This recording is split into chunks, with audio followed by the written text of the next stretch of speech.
And another one more thing, what I am following now for the past 2 years is like using social media very less. I am giving very lesser time to social media.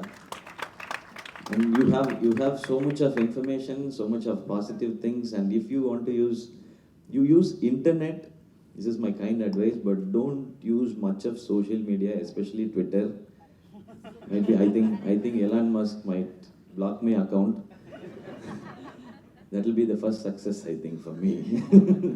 No, I feel like if we come out of that, I had a very free mind space because no one is feeding their thought into my mind. When something goes wrong in my film, I usually when we find one film flops or like when one of our work doesn't go well, we'll just we'll get confused and we'll try to find where the answer is.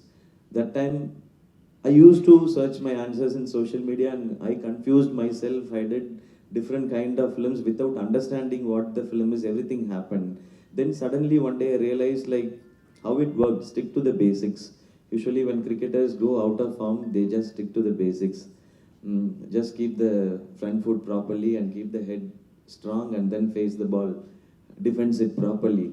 So like that I realized like no, this social media came in between. When I was in television, these things didn't influence me. I got the appreciation or anything from the audience, from the ground. When I get onto the stage or when I go for any other event, I get feedback. They say, I saw this episode, that was really good. And majority of the people, if we meet them in person, they will not say your negatives first. That is the biggest quality of Indian people, I feel always. Like, irrespective of the languages, they might, we, like some of my films would have disappointed them, but they would have just avoided that and they said only positive things. So I take that as okay, why those films worked?